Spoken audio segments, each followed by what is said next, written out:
Good evening, New Eden, and welcome to my 5th installment of my video blog. My name is DNSBLACK. I'm running for CSM 9, and I'm answering any questions that you guys post on my CSM campaign thread. And I want to get right into that.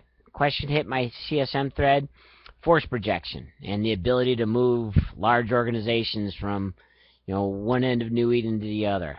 And how do I see the CSM 9 in the upcoming year of development? How does it pan out if force projection is one of the items that begins to get looked at? What's my position on? Well, I want to break it down real quick as I get into it. I have two categories that I put force projection in. One would be military, and the other one would be civilization building, and the ships involved in that, or the in-game items that are involved in developing those two areas.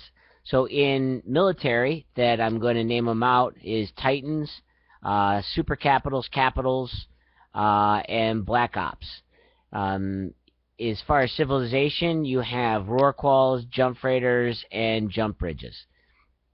So I want to address the civilization side first and go into what I think is good about that. And I think it's really, out of when you look at force projection and jump bridges and those industrial jump-capable ships, I think we're in good balance.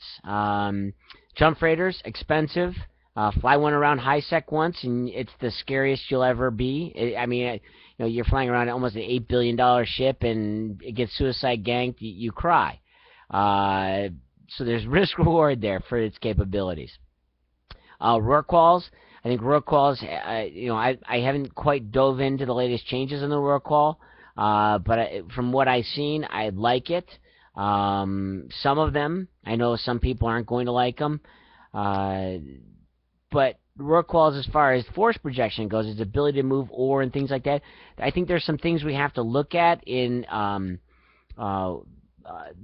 that part of it, and getting with the industrial side, in the game, to see what would benefit them more but not break the game more, would be great. Jump bridges, that's the big one. Now, I think jump bridges are awesome, all right? They're civilization building tools. They're an organization of people coming together and building, these highways for their organization. I like the change they made. Had to be maybe 3 years ago. I don't have the exact date. When they made the jump bridges have to go through a gate. So you used to be 2 jump bridges in the system. You never ever touched the gate. They removed one. They had to put in another system. So you have 1 jump bridge per system and a gate involved. Fantastic. When you put ships back to the gate, you allow organizations like my own to interfere with daily life, combat, so on and so forth, reinforcements coming up. And because of the timer, it takes 30 days. You conquer a system, it's not like you can put a jump bridge up right away. So there's this slow, steady, civilization building element to the jump bridges in the game, but yet they can also be interfered with. I think that's well within the idea of what we're trying to do in EVE, and that's people slowly building empires to go across and hold territory. On the other side, I like to see it no longer be based on standings. I like to see it broken down to alliance only. I know some people out there have gigantic rental people, and there's things, and I just think that when you do it based on standings, you create less conflict in the game and more conflict, I believe, at the diplo-meta level. So what I like to see is I'd like to see it broken down to where each alliance can only use their jump bridge. Make these systems have more value based on strategic location, and how you're going to go about setting it up. It's the harder we make EVE sometimes, the better off our game is. It's when EVE becomes easy that everybody will get very bored with it.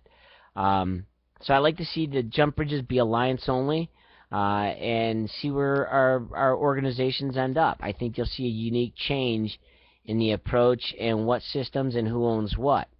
Can be a conflict driver. So that's the civilization side.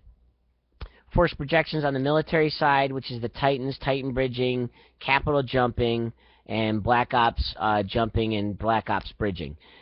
Those force projection items have to have a look at. Now, I can't force CCP to look at anything, but I can say that there are certain parts of the game that are being tarnished, and there are certain combat elements in the game that no longer are as exciting as when I first started playing the game. I wrote a piece for Eve 24 about Back to the Gates, and we need to somehow bring in terrain back into these fights that we're involved in the game.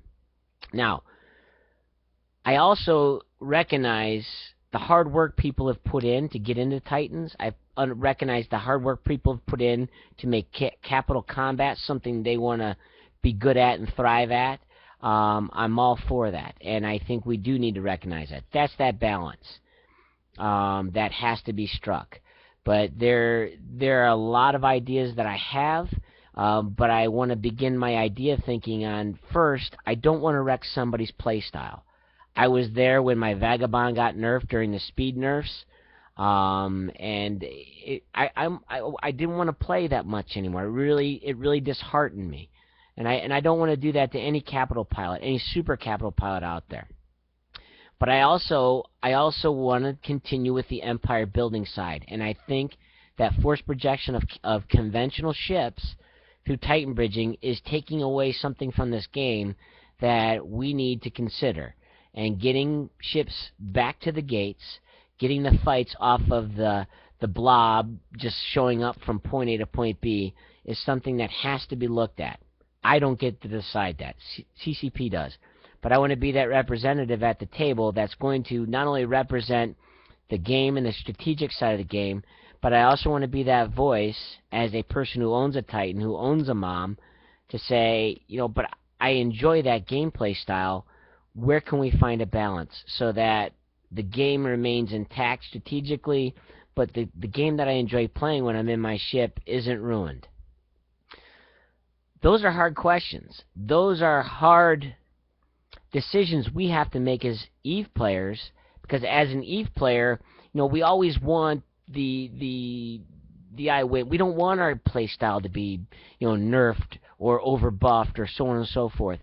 And once you begin to recognize the fact that you're an EVE player and finding balance is more important than having the assured mutual destruction of both the game and your play style, meaning the I win button, you begin to want to set EVE up to be a well-designed chess match, and not a chess match that allows somebody to put all his players in front of your players and checkmate. So please recognize that I'm not against that play style. I'm for it.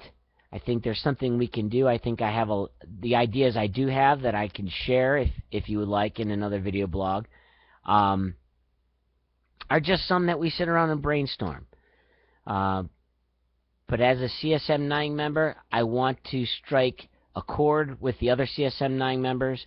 I want to hear CCP's ideas, and I want to make sure that we're not wrecking anybody's play style, and we're keeping the game board in check. We're going to put the game board back together so that the EVE that I grew up playing, a lot of the newer players can grow up playing and enjoying also.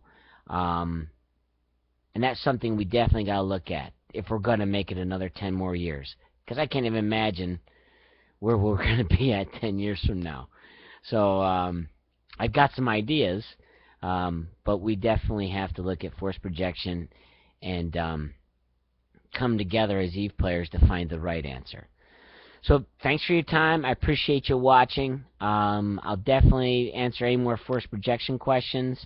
And I'm also open to hearing your ideas and having a good discussion with you. Until then, I look forward to the next video blog and to seeing you guys in game. And I'll talk to you later. DNSBLACK out.